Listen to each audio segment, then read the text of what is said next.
Al-yawma akmaltu lakum deenakum. This day I have perfected for you. Allah subhanahu wa ta'ala perfected our way of life, how to live our way of life, perfected our deen for us. And Allah subhanahu wa ta'ala says, and I completed my blessings upon you. I have completed my blessings. Allah's blessings have been completed upon us. Now it's up to us to take advantage of those blessings or not to take advantage. The blessings have been completed for us. And then Allah subhanahu wa ta'ala says, and have chosen Islam. Al-Islam is the word used. وَرَزِيتُ لَكُمُ الْإِسْلَامَ دِينًا.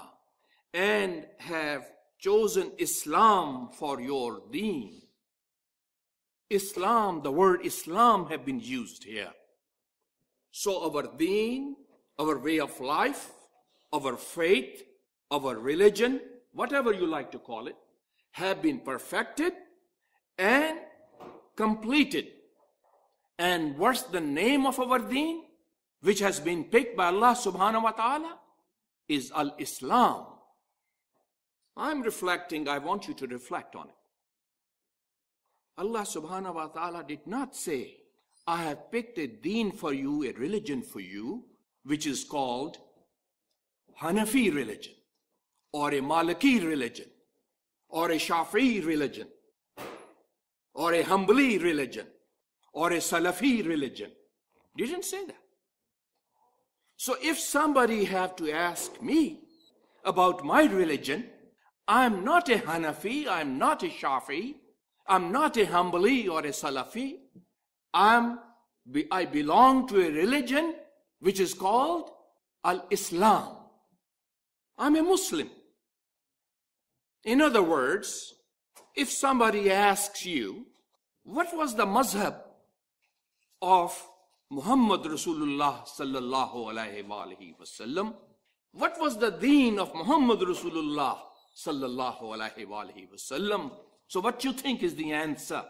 Was he a Hanafi? Was Muhammad Rasulullah a Shafi'i?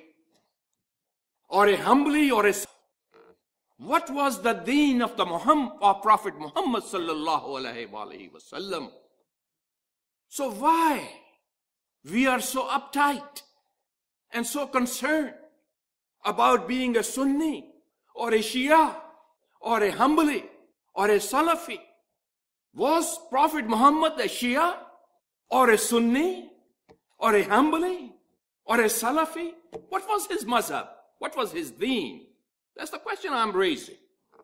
Not for myself, not only for you, for Muslims at large, who are very busy defining their name as a Shia or a Sunni or this or that.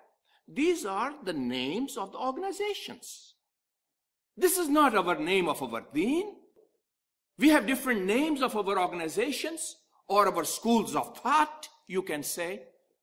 But that's not our deen. That's our thinking. And we have to keep refining our thinking. Thinking must not be rigid.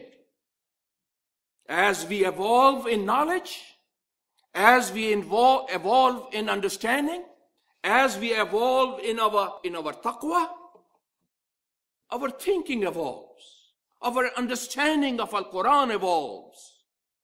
Our understanding of Al-Islam evolves. It doesn't stay very rigid. Every time I read Al-Quran, I understand it little better. Little better. He submitted to the will of Allah.